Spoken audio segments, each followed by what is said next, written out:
आमच्या प्रतिनिधींनी घेतलेल्या बातम्यांचा ऑनफिल्ड आढावा पाहूयात।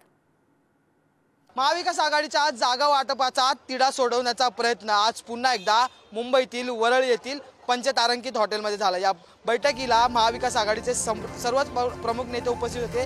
त्याच जोडीला वंचित बहुजन आघाडीचे प्रमुख प्रकाश आंबेडकर यांची उपस्थित होती। वंचित बहुजन आघाडीकडून पुन्हा एकदा एक प्रस्ताव जो आहे तो महाविकास आघाडीला आज संध्याकाळपर्यंत देण्यात येईल आणि त्यानंतर त्याच्यावर शहानिशा करून पुन्हा एकदा 9 मार्चला महाविकास आघाडीची बैठक पार पडेल आणि या 9 मार्चच्या बैठकीत महाविकास आघाडीच्या जागा वाटपाचा तिढा जो आहे तो सोडवण्याचा प्रयत्न केला जाईल आणि त्यानंतरच उमेदवारी आणि कोणाच्या वाटेला किती जागा याची माहिती जी आहे ती समोर येईल। केंद्रीय गृहमंत्री अमित शाह यांच्या उपस्थितीत पार पडलेल्या बैठकीनंतर अखेरीस महाराष्ट्रातील जागा वाटपाचं सूत्र फायनल झाल्याचं समजत आहे।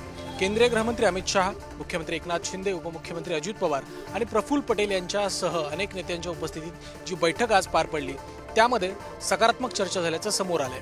विद्यमान जागा ज्या ठिकाणी भाजप महायुतीचे खासदार आहेत त्या जागा संबंधित पक्षाला दिल्या जातील आणि उर्वरित ज्या जागा आहेत ज्यावरून पेच प्रसंग निर्माण झालाय त्या जागांबाबत एक सर्वेक्षण केलं जाईल आणि सर्वेक्षणाच्या अंती त्या जागा नक्की कोणाला दिल्या जाणार याबाबत निर्णय होणार असल्याचं समोर आलंय। एकीकडे शाहू छत्रपती महाराज हे नेमके कोणत्या पक्षातून आता कोल्हापूरच्या लोकसभेच्या निवडणुकीला सामोरे जाणार याची चर्चा सर्वत्र सुरू आहे। ही सगळी चर्चा सुरू असतानाच आज संभाजीराजे छत्रपतींनी आपण या सगळ्या निवडणुकीमध्ये इच्छुक होतो, मात्र जेव्हा आपले वडील शाहू छत्रपती महाराज इच्छा व्यक्त करतात तेव्हा माझा प्रश्नच येत नाही अशा पद्धतीची प्रतिक्रिया आज व्यक्त केलेली आहे। शिवाय संभाजीराजे छत्रपती यांनी आपले वडील शाहू छत्रपती महाराज यांच्या निवडणुकीसाठी 1000% काम करणार असल्याचं या ठिकाणी प्रतिक्रिया दिली आहे। शिवाय शाहू महाराज हे एक अभ्यासू नेतृत्व आहे आणि त्यामुळं आपण या निवडणुकीतून माघार घेत असल्याचं देखील प्रतिक्रिया त्यांनी यावेळी दिल्या। त्यामुळे स्वराज्याच्या माध्यमातून संभाजीराजे यांच्या नावाची जी चर्चा होती त्या चर्चेला आता कोल्हापूरसह संपूर्ण महाराष्ट्रभर पूर्णविराम पाहायला मिळतोय। मनसे अध्यक्ष राज ठाकरे हे विधानसभा मतदारसंघामध्ये आढावा बैठक घेताना आपल्याला पाहायला मिळतात। काल देखील मुंबईतील उत्तर मतदारसंघामध्ये विधानसभेचा हा संपूर्णपणे आढावा घेतलेला होता, तर आज उत्तर पश्चिम विधानसभा क्षेत्रामध्ये हा संपूर्णपणे आढावा घेतलेला आहे। लोकसभा निवडणुकीच्या आधी हा संपूर्णपणे आढावा घेत असून ते यावेळी कार्यकर्ते असतील, पदाधिकारी असतील, त्यासोबत विभाग प्रमुख असतील यांच्याशी चर्चा करताना आपल्याला पाहायला मिळतात। प्रामुख्याने म्हणजे राज ठाकरे आहेत ते या संपूर्णपणे बैठकीमध्ये बंद दाराआड ही संपूर्णपणे चर्चा करत असून त्या ठिकाणचा जो स्थानिक अहवाल आहे तो देखील त्यांच्याकडून प्राप्त करून घेत आहेत। तर आपली स्थानिक पातळीवरती किती जोर हा मतदानामध्ये आपण लावू शकतो हे देखील त्यांच्याकडून हे पाहिलं जात आहे। लोकसभानुसारच त्यांनी विधानसभा निवडणुकीसाठी देखील हे रणशिंग फुटल्याचं आपण या ठिकाणी बोलू शकतो। सातारा जिल्ह्याचा राष्ट्रवादी हा बालेकिल्ला, मात्र गेल्या काही वर्षांपासून भाजपमध्ये गेलेले शिवेंद्रराजे असतील, आमदार जयकुमार गोरे असतील आणि उदयनराजे भोसले असतील यामुळे देखील राष्ट्रवादीची ताकद देखील कमी झालेली होती।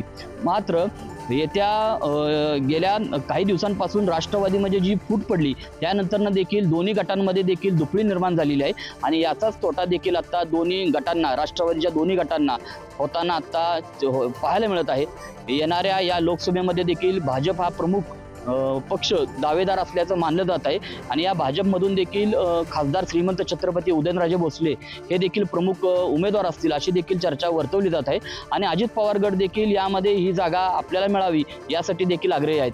त्यामुळे शरद पवार देखील आता त्यांच्या गटासाठी देखील कोणता उमेदवार देणार याकडे संपूर्ण राज्याचं लक्ष लागून राहिलेलं आहे। नवनीत राणा यांनी देश में रहना है तो जय श्री राम कहना है असं एक वक्तव्य केलेलं होतं आणि या वक्तव्याला ओबीसी नेते असतील यासह विविध नेत्यांकडनं नवनीत राणांवरती टीकास्त्र होत होतं। याशिवाय भाजप नेत्यांवरती देखील ओबीसींकडनं टीकास्त्र होत असताना यामध्ये नवनीत राणांना पाकिस्तानमधून धमकी आल्याने आमदार रवी राणा यांनी एक सूचक वक्तव्य केलेलं आहे। जेव्हापासनं ओबीसीकडनं नवनीत राणांवरती टीका व्हायला लागली तेव्हापासनं निनामी ज्या धमक्या आहेत त्या नवनीत राणांना येत होत्या आणि आता तर पाकिस्तान आणि अफगाणिस्तान यासारख्या देशांमधनं नवनीत राणांना धमकी येत आहे।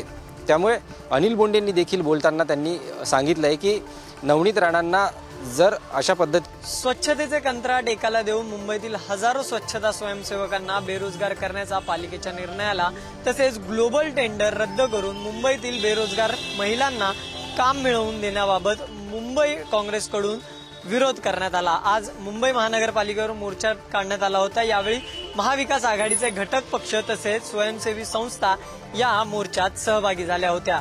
मुंबई काँग्रेस अध्यक्ष वर्षा गायकवाड यांच्या नेतृत्वात आंदोलन करण्यात आलं। यावेळी आंदोलकांना पोलिसांनी ताब्यात देखील घेतलं। उपमुख्यमंत्री अजित पवार यांनी मागील एका सभेमध्ये बारामतीमध्ये एक सभा घेतली होती। या सभेमध्ये जाहीर केलं होतं की माझ्या कुटुंबातलीच व्यक्ती माझ्या विरोधात प्रचार करतील। आता तसे चित्र बारामतीमध्ये आपल्याला पाहायला मिळत आहे।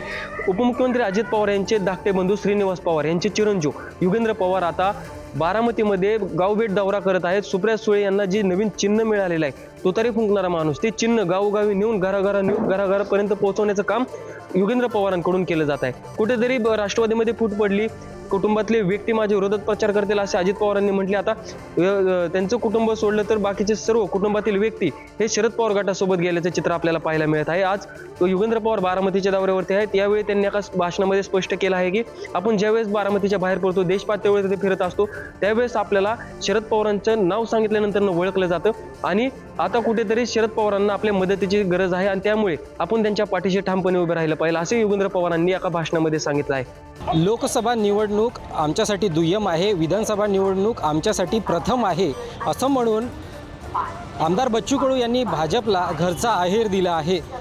विधानसभेची बोलणी जोपर्यंत होणार नाही तोपर्यंत 4005च्या वाट्यात आमच्या काय संबंध आहे असं सूचक वक्तव्य देखील लोकसभा निवडणुकीच्या अनुषंगानं आमदार बच्चू कडू यांनी केलेलं आहे। महायुतीच्या बैठकीचं मला आमंत्रण नाही आहे आणि आमंत्रण आलं तरी जायची इच्छा मला नाही आहे असं देखील बच्चू कडू यांनी बोलून दाखवलेलं आहे। सध्या लोकसभा निवडणूक लढवण्याची आमची मानसिकता नाही, आमची मानसिकता विधानसभा आणि ती फक्त अमरावती किंवा अकोलामध्ये निवडणूक लढण्याची आहे। त्यामुळे आम्हाला कुठेतरी विचारात घेण्यात यावं असं सूचक वक्तव्य जे आहे बच्चू कडू यांनी केलेलं आहे। जत तालुक्यातील सीमेवर असणाऱ्या आणि पाण्यापासून वंचित असलेल्या नागरिकांनी कर्नाटकात सामील होण्यासाठी कर्नाटकच्या मुख्यमंत्र्याकडे साकडे घातले आहे। महाराष्ट्र सरकारकडे वारंवार मागणी करून देखील पाणी मिळत नाही। जिल्ह्यात 3 योजना असून देखील जत तालुका पाण्यापासून नेहमीच वंचित राहिला आहे।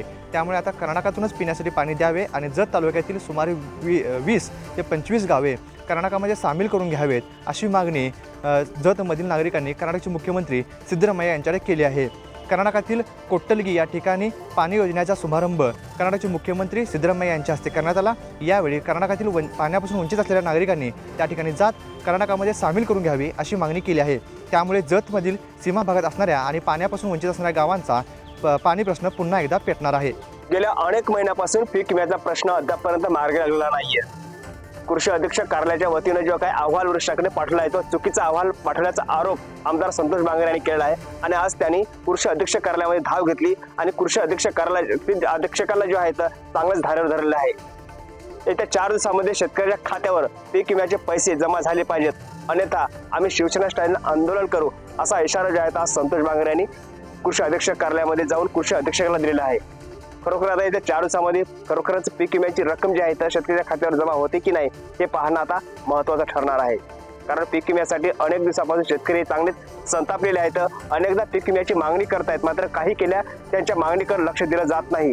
त्यामुळे आज कृषी अधीक्षक कार्यालयामध्ये संतोष बांगर यांनी गेले आणि कृषी अधीक्षक कार्यालय जे आहे चांगलंच धारेवर धरलेलं आहे। खरं तर हा वाद जो आहे बराच वेळ चालला आणि यातून आता काही तोडगा निघतो की नाही का किंवा येत्या 4 दिवसांमध्ये पैसे जमा होतात की नाही हे पाहणं देखील आता महत्त्वाचं ठरणार आहे। देशाचे पंतप्रधान नरेंद्र मोदी यांच्या शुभ हस्ते आज पुणे मेट्रोच्या 3 मार्गिकेचं उद्घाटन करण्यात आलं। ऑनलाईन पद्धतीने हे उद्घाटन करण्यात आलं। पुणे शहराच्या पूर्व आणि पश्चिम ही जी 2 द्वारे ही या मार्गिकेने आता जोडली गेलेली आहे। नागरिकांना पुण्याच्या कोथरूड ते पुणे स्टेशन आणि पुढे रामवाडी या मार्गिकेपर्यंत पोहोचायचं असेल तर 30 रुपये हा दर द्यावा लागणार आहे। त्यामुळे पुणेकरांना आता ट्रॅफिक मुक्त संचारही करता येणार आहे। असा हा प्रवास हा ट्रॅफिक मुक्त असणार आहे। मात्र एकंदरीत जर आपण पाहिलं तर कोथरूड भागातून रामवाडी या परिसरामध्ये पोहोचण्यासाठी सुमारे 1.5 ते 2 तास लागत असतात, मात्र आता तोच काळ 36 मिनिटांमध्ये पूर्ण होणार आहे। त्यामुळे पुणेकरांमध्ये एकंदरीत आनंदाचं वातावरण पाहायला मिळत आहे। पुणे आंतरराष्ट्रीय ड्रग्ज रॅकेट प्रकरणामध्ये आता ईडीनं उडी घेतल्याचं पाहायला मिळतंय। ईडीनं या सगळ्या संबंधातल्या आरोपींची आणि या ड्रग्ज प्रकरणातल्या सगळ्या मालमत्तेची माहिती मागवलेली आहे। पुणे पोलिसांनी या सगळ्या प्रकरणातली इत्थंभूत माहिती जी आहे ती ईडीला पाठवल्याचं देखील समोर येत आहे। इतकंच नाही तर यातला जो मुख्य सूत्रधार आहे संदीप ढुणे याच्या प्रेयसीचा देखील या सगळ्या प्रकरणामध्ये सहभाग असल्याची शक्यता वर्तवली जाते आहे।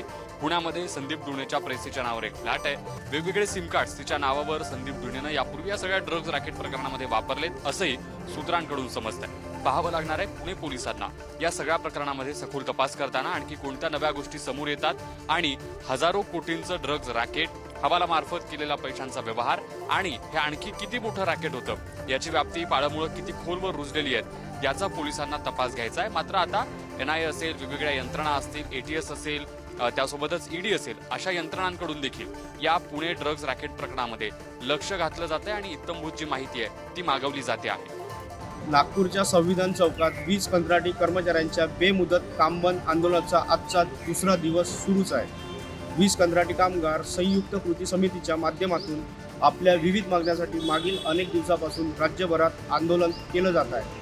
नोकरीत नियमित करावं, पगारवाढ करण्यात यावी अशी आंदोलनाची मागणी आहे। नागपूरच्या संविधान चौकात सुरू असलेल्या आंदोलनस्थळी दुपारी आमदार सुनील केदार यांनी भेट दिली।